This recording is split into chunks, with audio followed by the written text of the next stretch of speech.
तो कुल मिलाकर अब देखना यही दिलचस्प होगा कि हैट्रिक लगा पाएंगे केसीआर या फिर सत्ता की हैट्रिक से चूक जाएंगे केसीआर। इसी का फैसला जनता कर रही है और इसी को लेकर हम चर्चा करेंगे। सवाल आपके सामने ले आते हैं क्योंकि वोटिंग इस वक्त तेलंगाना में चल रही है और ऐसे में दक्षिण के द्वार अब किसकी सरकार, यही सबसे बड़ा सवाल जिसका फैसला इस वक्त तेलंगाना की जनता वोट डालकर कर रही होगी। तो मन में क्या चल रहा होगा रामकृपाल जी? निश्चित रूप से देखिए, जैसा कि आपके संवाददाता ने कहा कि कई बार जब हम लोग रिवाज की तरफ जाते हैं, क्या रिवाज रहा है जी, तो रिवाज कई बार जो है वो आपको पीछे खींचता है कि नहीं ऐसे ही रहा। हालांकि अब रिवाज बदलने का भी वक्त रहा है। जैसे आप देखिए उत्तर प्रदेश में बदला, उत्तराखंड में बदला, बहुत जगह पे। तो मैं ये नहीं मानता कि रिवाज हमेशा वही रहेगा।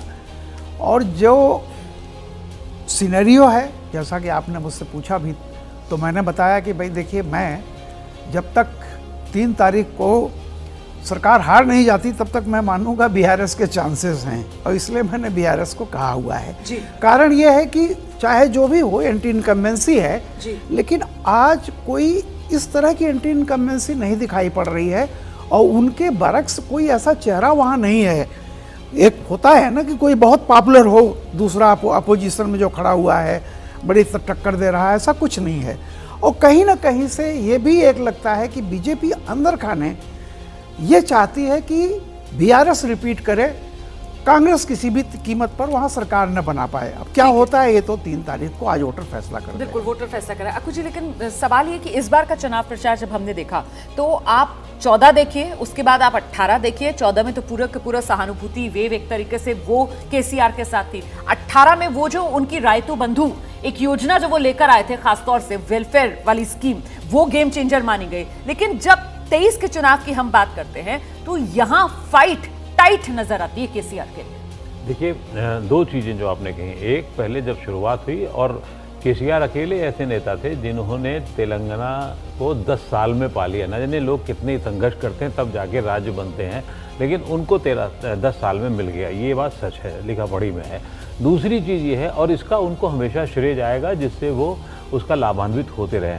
रायतू योजना भी उनकी ऐसी थी जिसको बाद में ये केंद्र प्रकार दूसरी सरकारों ने और केंद्र सरकार ने भी थोड़ा सा अपनाने की कोशिश की, जिसका बहुत बड़ा फ़ायदा, आप कितना भी फर्जीकरण की बात कर लें कुछ है, लेकिन उसको बहुत सारे लोगों को मिल रही है।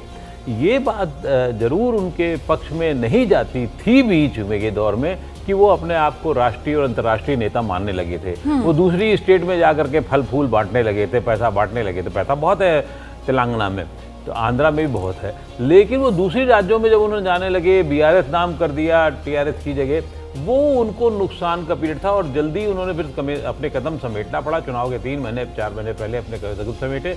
महाराष्ट्र तक थोड़ा जो मिलता जुलता बॉर्डर था जहाँ पर, वहाँ गए और उन्होंने कोशिश भी की थोड़ी बहुत, लेकिन मुझे नहीं लगता कि बहुत फ़ायदा हुआ होगा। अब उनको वो एक रीजनल पार्टी की स्थिति में भी नहीं रह गए, पंजीकृत पार्टी के तौर पर हैं वो वहाँ उनको लेकिन अभी भी उनकी पॉपुलैरिटी, उनकी योजनाओं का पकड़ और जमीनी पकड़ इनकी बहुत है। मैंने देखा है। लेकिन आपने जिस बात का जिक्र किया, एक जल्दी से रिएक्शन सेठिया साहब को लेते हैं। सर, कुल मिलाकर अभी जो बात अक्कू जी कह रहे थे कि साहब कहीं ना कहीं वो टीआरएस बीआरएस बनने की एक कोशिश और वो जो महत्वाकांक्षा थी, उसी महत्वाकांक्षा का ये नतीजा है कि जिस तरीके की आसान लड़ाइयां 14 में 18 में साबित हुई है केसीआर के लिए चुनावी माहौल में, इस बार मामला फंस गया है। जैसे अब आपका रिपोर्टर जो वहाँ से बता रहा था कि वहाँ रिवाज रेगुलर ये रहा है कि कोई भी मुख्यमंत्री 10 साल रहता है, उसके बाद जो है उसका परिवर्तन होता है। तो वो परिवर्तन इसलिए होता है कि एंटी इनकम्बेंसी ज़्यादा हो जाती है, लेकिन इस बार केसीआर की एंटी इनकम्बेंसी ज़्यादा नहीं है। कारण ये है कि कांग्रेस थोड़ी स्ट्रॉन्ग हुई है और उसको ये बल सारा मिला कर्नाटक से। मुस्लिम वोट वहाँ काफ़ी है और असदुद्दीन ओवैसी तेलंगाना इसके बीआरएस के साथ है, उसका एक लाभ बीआरएस को है। अगर मुस्लिम वोट बाकी जगह पर जो 15-20 के बीच में सीटें दूसरी हैं, वो अगर कांग्रेस के साथ जाती है तो कांग्रेस को उसका लाभ है और वो लाभ हो भी रहा है। टफ फाइट दे रही है कांग्रेस, इसमें कोई शक नहीं, लेकिन उसने इस बीच बहुत सारी नई योजनाएं भी लागू की हैं। जैसे तेलंगाना देश का एकमात्र ऐसा राज्य है जहां पर घर घर पानी पहुंच चुका है, तो ये कुछ उपलब्धियां उनके नाम हैं। वहां की जनता जानती है तेलंगाना किन कष्टों में से निकली है, इससे पहले वहाँ पर सारा जो पैसा था वो आंध्रा में लग रहा था, और अब तेलंगाना में पैसा लगा है तो रिफॉर्म हुए हैं बहुत ठीक है सारे, सर। बहुत सारी चीजें हुई, जैसे ठीक है। जमीन का, नक्सलियों से जो जमीनें खाली करवाई गई, ठीक है। वो जो बांटी गई उसका एक लाभ जो नीचे तक हुआ है, बिल्कुल, मैं वो आपको उसका रोकूंगी। फायदा।